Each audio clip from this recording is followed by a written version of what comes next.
Hey gang, it's Rob from ITMasterKey.com, and today we're going to help you pass the Azure AI Engineer Associate Practice Exam. With AI booming, with AI being everywhere, this is a really hot exam and just a really hot field to get in. So if you've never did training with me before, what I do is I go through some practice questions. There'll be scenario based. We kind of break down what the question is talking about, give you some time to figure out what you think the answer is, and I'll actually give you the answer and explain why that is the answer. So I'm excited to meet you, excited that you're here, and let's just get straight into it. I don't want to waste any of your valuable time. So I'll make this guy smaller, move this guy over. All right, so just a quick introduction to me. I'm Rob. I'm originally from Detroit, Michigan, and I help people just like you get certifications just like this and start rewarding tech careers. I have been doing this for almost 20 years. I have 15,000 students taught, and that's counting. Last time I counted, that's how many people I helped get certifications and get into IT. I have 12 industry certifications, I have a master's in this stuff, and I'm an all around good guy.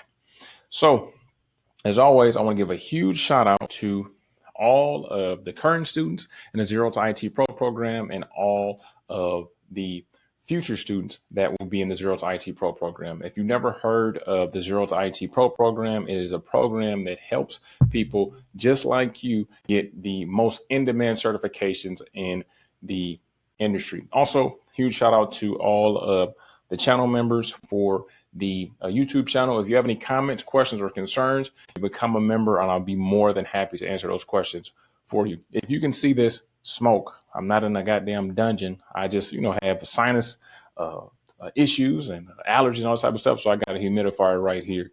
So don't worry, my damn house is not on fire. All right. So let's go ahead and get into the questions. Once again, like I said, I'll read the question, give you some time to figure out what you think it is, and then we'll break it down as a family to understand exactly why that is the answer. Also, just drop in the comments. Let me know where you checking in from, where you from, why you thinking about getting into AI, so on and so forth. Only thing I ask is that you do not put the answers in the comments because there's going to be other people watching this, and I don't want you to ruin that for them. All right, you ready to go? Let's go. All right, so as far as the certification, who is this really for? So it's for people that want to be AI engineers and want to be ML or machine learning engineers.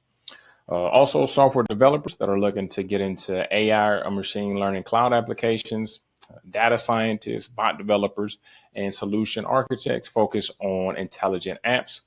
Also, professionals responsible for deploying and operationalizing AI models in production.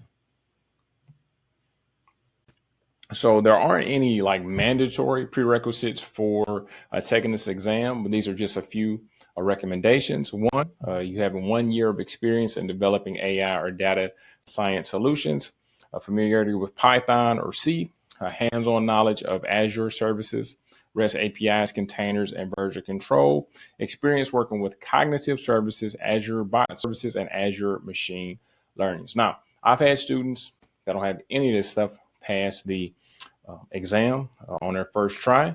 Now, is that going to be your journey? Is that going to happen for you? I don't know because I don't know who the hell you are. But it's not a requirement, right, to have a year of experience or any experience at all. But it's just a recommended. Just kind of want to drive that home.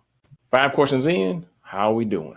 A client wants to implement facial recognition for an office entry system using Azure Cognitive Services. The system must detect and identify known employees in real time and deny access to unregistered faces. Privacy laws require all facial data to be stored within the organization's region, and the client prefers minimal management overhead. You must recommend the most secure, scalable, and compliant solution. What's your recommendation? And once again, gang, make sure that you are honing in on certain parts of the question. You must recommend the thing that is most secure, scalable, and compliant.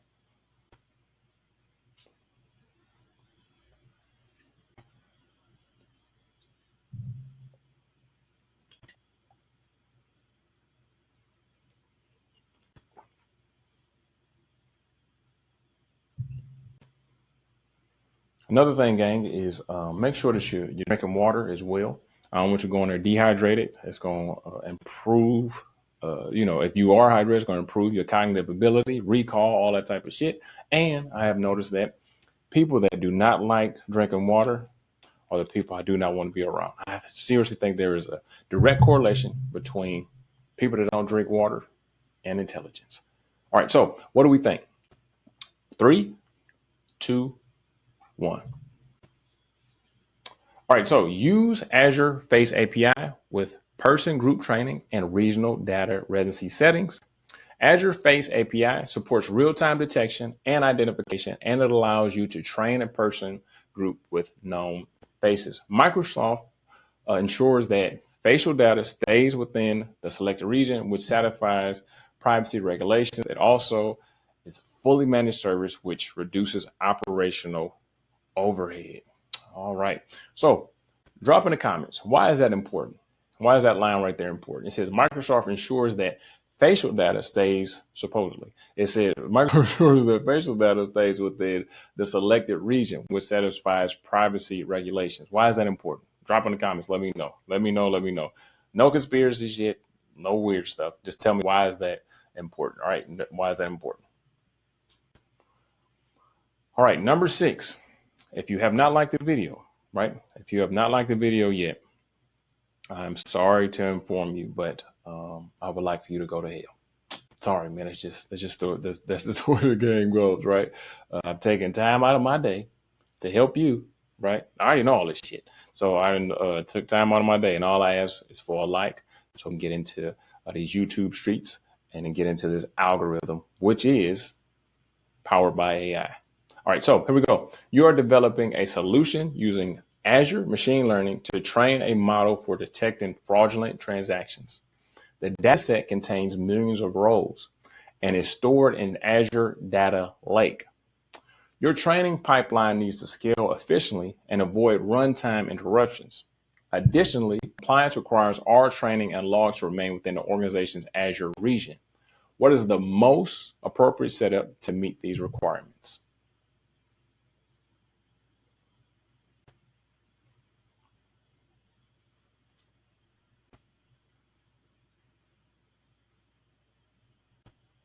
Three, two, one. So the most appropriate setup would be use Azure ML pipeline with a managed compute cluster and configure regional data residency. Azure ML pipelines with managed compute clusters allow you to scale training workloads, retry on failure, and maintain compliance by keeping operations within a selected region. You can configure workspace settings to ensure that compute logs and models are region bound. Local or personal machines introduce risk and aren't scalable or compliant. Now, one of the questions you may be asking is, where do these questions come from? These questions came from right here. All right, so I created all these questions literally just for you guys. And if you want more questions like this, you can look at the link in the description, and literally all the ways that me and my team help you are in the description. And it's actually awesome segue to the sponsor of this trainer right here, which is Master IT, the home of the Zero to IT Pro program that helps you get 3 of the most popular certifications in the industry in as little as 90 days. So if that sounds interesting to you, hit the first link in the description. It'll go through some free training, and it'll show you exactly how we do what we do. If you want to do it on your own, you can. Most likely you're not going to be able to. But if you want to do it on your own and fucking waste a bunch of time, you can. Or you can have me and my team's help, and we can actually help you get these certifications that employers are looking for, and the certification that you need to get into IT. Also, super important news, the next cohort of our live training is going to be in September, right? Prerequisite to that is being in the pro program, and then you can get into the hero program, which is the whole shebang bang, search skills, and will help you get a job.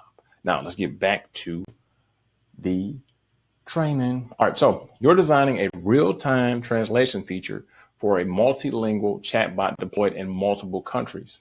The chatbot is built on Azure Bot Service and integrates with Azure Cognitive Services. The client wants users to interact in their native language while the backend handles translation seamlessly. Performance, latency, and response relevance are all critical success factors. Which architecture design best meets these goals?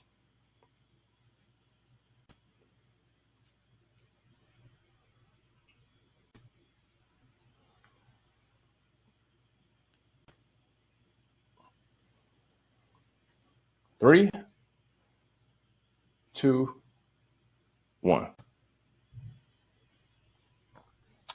Integrate Azure Translator Text API before sending input to Lewis and Bot logic. Pre-processing user input using Azure Translator ensures that all downstream services like Lewis and Business Logic work on a consistent language model, usually English. This improves intent recognition and keeps your bot logic centralized and manageable. An organization is building a document classification tool using Azure Form Recognizer. They plan to process contracts, invoices, and delivery notes and extract relevant data fields from each document type. However, these documents vary in layout, format, and field positioning. The solution must be highly accurate, adaptable to layout changes, and able to integrate with a Power Automate workflow for downstream actions. Which approach is most appropriate?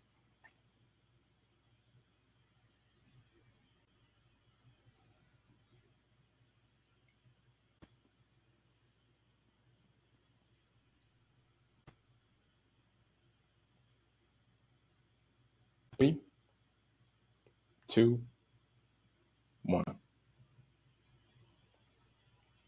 Train custom form recognizer models for each document type using labeled data. Custom models in Form Recognizer are designed for handling documents with various formats. You can train these models using labeled data so that they learn how to accurately extract the required fields based on content and positioning. Pre-built models are useful but limited to standard templates, receipts, or business cards. Your team is developing a content moderation pipeline for a social media app using Azure Content Moderator. The service will analyze images and text submitted by users and flag inappropriate or offensive content. However, the legal team requires that moderation results be transparent and stored for audit purposes. Additionally, moderators need the ability to override automated decisions when necessary. What is the best approach to design this moderation workflow? So every platform that you use has uh, automated moderation and manual moderation. So YouTube, Facebook, Instagram, TikTok, Snapchat, everywhere, right? I think the least least moderated platform is probably X because it's shit all. I don't know. I had to delete X. That shit. I don't know. I had the wrong feed, but it would be like news, sports, somebody getting their fucking head cut off. So it was like, okay, this is too much for me. So, which platform, if you had to choose, which platform would you want to be a moderator for, right? Because unfortunately, like I said, everybody has access to the internet. So people try to upload crazy stuff to the internet all the time. So if it gets past the automation, people have to manually delete like all types of crazy stuff off of the internet. So if you had to choose, put it in the comments. Which platform would you want to moderate? All right, so there should have been enough time. Let's get into the answer.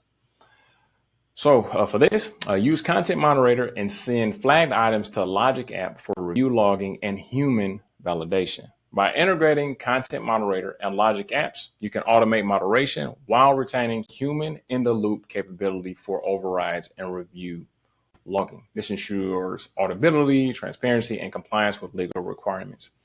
So one of the biggest reasons you don't want to fully automate moderation is because there's going to be discrimination. There's going to be it's not going to be fair, basically, right? Because AI sometimes gets things wrong. It may think something is controversial when it's really not. It may think something is bad when it's really not. So you want to always have a human element just to make sure nobody gets pissed off and it's not blocking the wrong content from being viewed. All right, gang, that's it. That's all. Hopefully this was valuable to you. Hopefully you enjoyed yourself. Hopefully you got most of the questions right. As always, make sure that you like this video and then watch my last video, which can help you pass some of the most popular certifications in the industry. Other than that, I'll see you in class. Bada boom, bada bing.